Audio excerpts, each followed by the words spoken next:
Coming up on Mountain News this morning, a sheriff's office in our region expands its method of getting drugs off the streets, and some Eastern Kentucky families get a little financial break this summer while schools help keep their kids stay fed.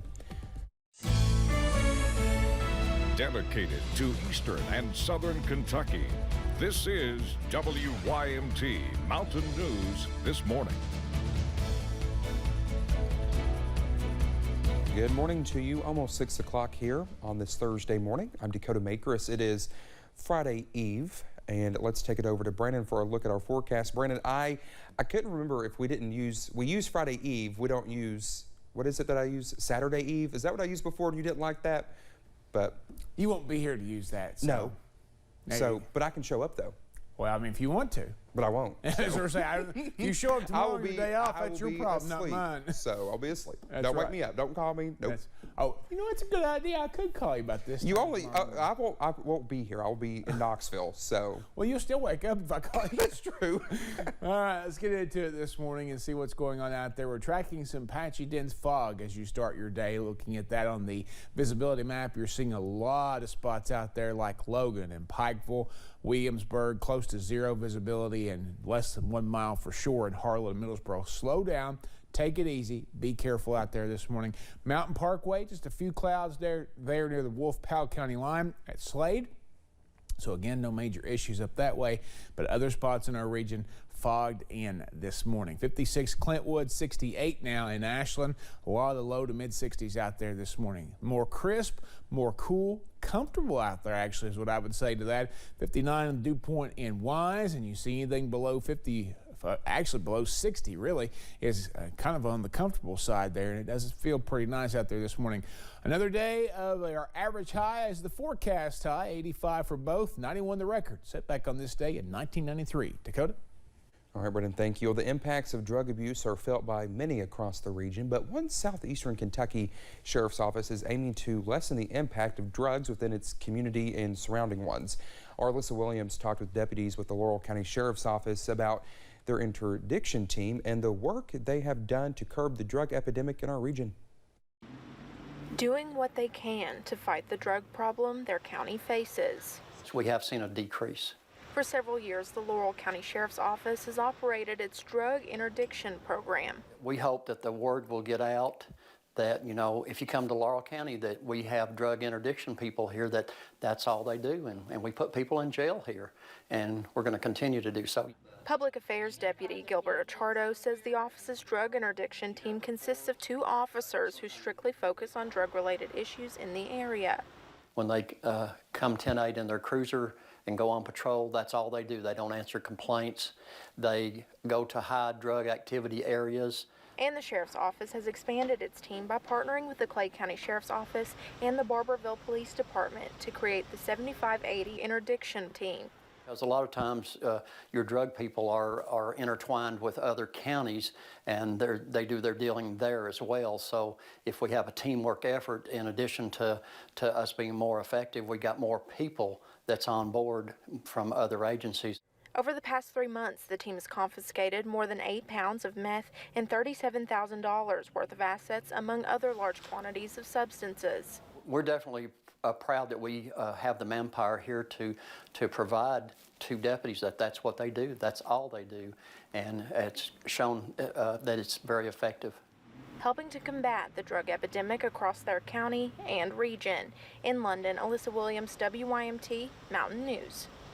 Achardo says he recommends that if other offices and departments have the manpower to implement interdiction teams like this, that they should. He says Laurel County Sheriff's Office hopes to expand the team to other agencies as well. A new study shows methadone-linked drug overdose deaths remained stable during the pandemic, despite a policy change that expanded access. Methadone is used to treat people addicted to opioids, and most patients have to go to a certified center daily to get it. But when the pandemic hit, the government allowed states to request exceptions for patients to get a 14 or 28-day supply to take home. Between March of 2020 and August of 2021, overall drug overdose deaths increased, but the proportion of deaths involving methadone dropped. A senior study author indicated that the data suggests broader access to treatment does not necessarily come with increased harms. Well, a Richmond church is holding a fundraiser to help support refugees in Ukraine. Richmond First United Methodist Church will host Ukrainian Family Night Friday evening at 6:30 p.m. A dinner and silent auction will raise money to support refugee children who will start school in a new country this fall. You can call United Methodist Church for tickets. Well, the leaked security footage and the delayed police response to a mass shooting at a school in Uvalde, Texas has raised questions across the country on what could have been done to prevent that tragedy and what went wrong. And as Emily Bennett reports, the West Virginia Board of Education is laying out an update to its school safety plan. It's a priority on school leaders' minds, making sure students are safe. But we want to induce the stress. That way you have an understanding of what's going to happen when this actually does happen. Jenna Adkins with the Office of Accountability briefed the Board of Education on what safety measures the state already has. We have these supports in place. We've had these supports in place to ensure that the needs of the whole child are met. He says there's an ongoing collaboration with multiple agencies, including Homeland Security and the School Building Authority, to enhance safety. So that we are all clear, all on the same page as far as what we're doing. Each year, it's required by state code for schools to submit a crisis response plan to Homeland Security. Atkins says in the past, these haven't been submitted. Is that a priority going forward to making sure these schools are actually submitting and maybe they haven't in the past? That is correct. We are actually adding that to our state accountability system for schools. If those plans are late or not submitted, that will reflect negatively on the efficiency indicators for county boards of education. Board of Education President Miller Hall says if there's no plan on file, there should be no school. If you don't have it, shame on you, because it's telling me and it's telling the John True Public, why don't you have a plan to protect my son and my daughter when they walk into the building? West Virginia State Police troopers say they are speaking with Homeland Security to create a uniform statewide plan for all law enforcement agencies, as departments can be trained in different ways for active shooter situations. This could eliminate chaos on scene. So sometimes the smallest and simplest of things, if done in a uniform fashion to where we're all speaking the same language, can save seconds, and seconds means lives in these types of situations. Captain Harper says the most important thing is communication and information, designating a certain person at each school to talk to law enforcement. And if you see something wrong, report it. We've had several incidents that have been prevented because of the way West Virginia and the way our educators are as far as seeing something and saying something. And making sure any plans in place are practiced and known by everyone. Emily Bennett, WYMT Mountain News. Well, Atkins says Homeland Security is also creating a statewide app for kids who feel more comfortable texting a concern instead of calling a hotline. Well, even though it seems school just ended, officials are already planning for the fall semester. And topping the list in many districts, not enough teachers. A shortage now being considered a crisis by some. The Kentucky Board of Education passed Option 9 just this week with the hope of addressing the teacher shortage. It would allow someone who does not have a bachelor's degree work with a college and a school district to get the degree in teaching and a teaching certification in just 3 years. And Jefferson County's superintendent says we need all the options we can get. We just do not have math teachers applying for jobs. Science teachers are not applying for jobs anywhere. And that's a real problem. But it's even a bigger problem at our high poverty schools.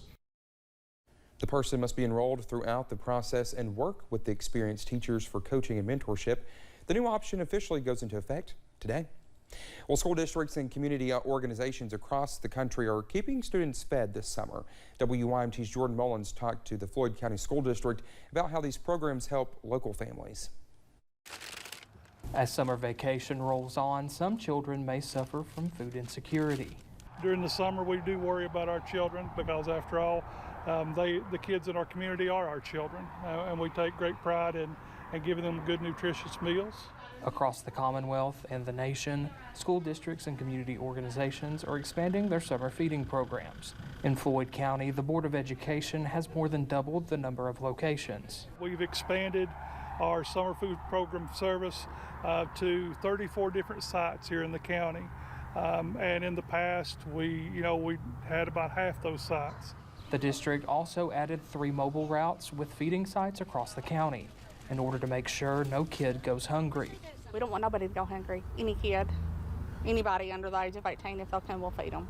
Just on my route, we feed 100 a day. sometimes more. All they do is show up and get it. We don't ask names, we don't ask schools, we just give them food. One less burden on families struggling with higher living costs. You know, they do have money for electric bills and things like that instead of trying to provide, using that funding to provide their children with meals. And this is a way that our district can help out. Keeping kids happy and healthy all summer long. In Floyd County, Jordan Mullins, WYMT Mountain News. Well, PAC also added that you can contact your county's Board of Education office to find out about summer feeding programs near you. Well, Pikeville Senior Citizens Center closed down during the early days of the pandemic because of structural issues, but a grant from the state and work by the county is bringing it back to life. The center was demolished in its downtown spot this year and will soon see a new building take its place, a project the county has worked toward for some time, partnering with the Senior Citizens Board and the state to make it happen. Those involved say the meal program and the other offerings at the center are more needed than some people know. Sometimes on holidays we have overflow of seniors coming in. The Senior Citizens is open from 8 till 4 every day. Majority of them are there from 10 till 3. Officials say the Pikeville Center historically has the best attendance, which helps fund the program in its entirety and keeps other centers open in the further reaches of Pike County.